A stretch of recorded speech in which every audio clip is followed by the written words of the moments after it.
Star Trek Discovery, Episode 14, The War Without, The War Within. I'm Joe. Richie could not be with us tonight. Richie's about 13 episodes behind Star Trek Discovery, so I'm doing the reviews, but we got plenty of other great videos coming up with me and Richie in it. Altered Carbon, I did an episode 1 review. If you want to check that out, we're going to do a full season review coming up.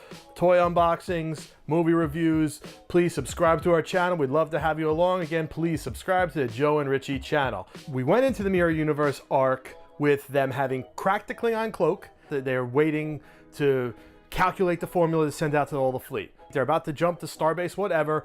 Instead, they end up in the Mirror Universe, and we have 4 episodes of a lot of stuff happening. Long story short, we get the reveal that Ash Tyler was Vok, and we get that Lorca was from the Mirror Universe all along. Lorca does not make it out of the Mirror Universe with us. Unfortunately, he's gone bye-bye. However, the ship does make it out eventually. So we get out of the Mirror Universe after 4 episodes of a lot of stuff happening. A lot of stuff happening. It didn't even matter what happened, because when they come out, now the war is practically almost lost because they overjumped the time. They came out 8-9 months later. So the formula they were going to send out to everybody to crack the cloak never went out, and this has led to the Klingons almost having won the war. And then now we're just back at square one. So we start this episode back at square one, now with them in desperate situation where they've lost a lot of the fleet and looked like from the map a lot of their territory in the Federation. And that's where we are at the start of this episode, and that's what this show's been about, ups and downs, and it doesn't give you a chance to breathe. 1 episode at a time next year, please, I'm begging. However, this is the show we have now. We have a 15-episode arc, which has just been absolutely insane. So this episode was basically just pure setup. Maybe the first episode I can remember in a while where people aren't shooting at each other. The Ash Tyler situation is really interesting. They're saying he's just Ash Tyler. The Klingon's gone. Everybody's being super nice to him. Saru is like, we're not going to throw you in the brig, we're just going to limit your access, and he just gets to walk around and he's hanging out, and he goes to the mess hall and everybody sits with him and talks to him, and everybody's super nice to him except for Stamets and except for Burnham.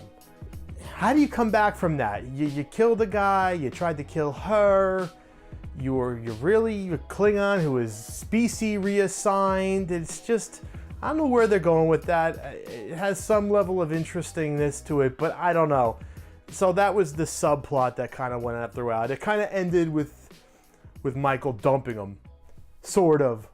Let's see. I don't think that's going to stick. The Emperor just blew up the spot on poor Saru when he shows up in the transporter room. We were dining on these people the other night, and you take orders from him.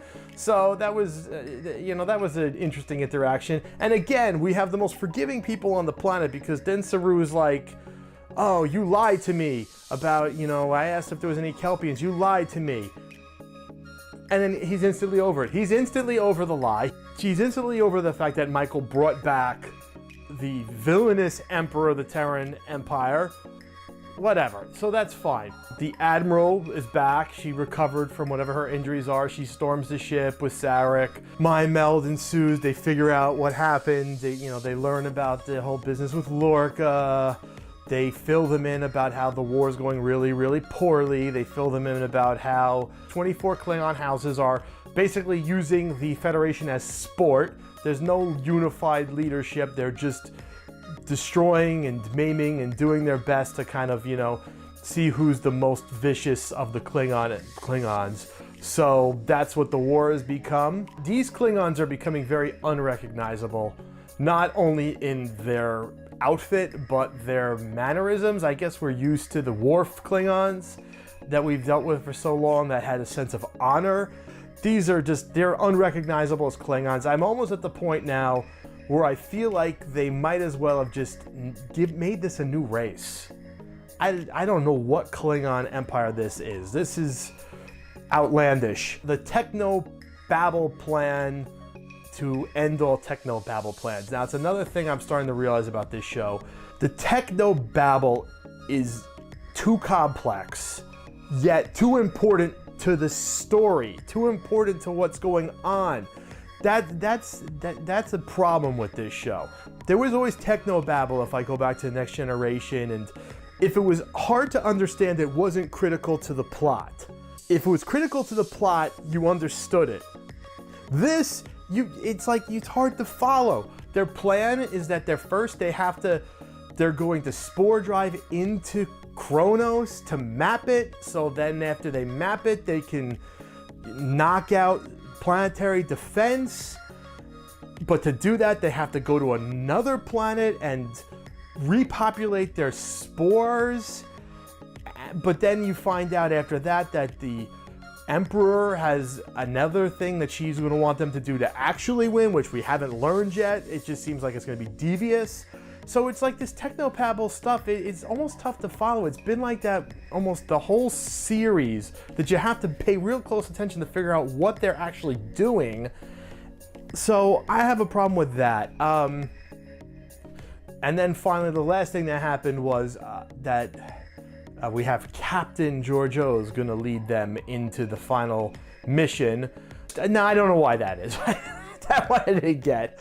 They're gonna use it as a cover story, that she was on special assignment. She was not really dead, and they just put the Emperor in there. So I don't know what to think of this episode. I gotta be honest with you. Where we're going in the last episode, I'm not quite sure. I mean, it's been a really interesting season. It's been an interesting show. I said it earlier in this review. I just want them to kind of calm it down for season 2. Let's hope that happens. But I don't know. I don't think it is. I don't think it is. I think that once a show has established itself as what it is, the next season's that.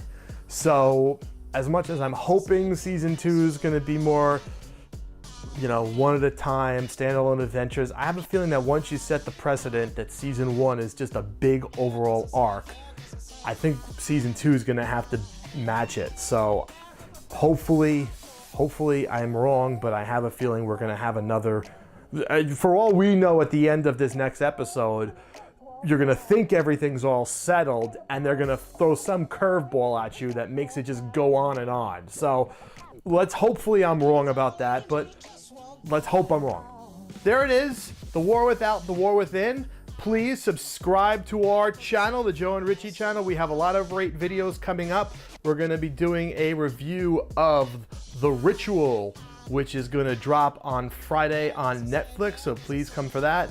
Altered Carbon review, please check out my episode 1 review, and we're going to do a full season review, toy unboxings, may even have a giveaway on one of our toy unboxings coming up. So please subscribe to our channel. I'm Joe, until next time. There goes a sight, there goes a sight.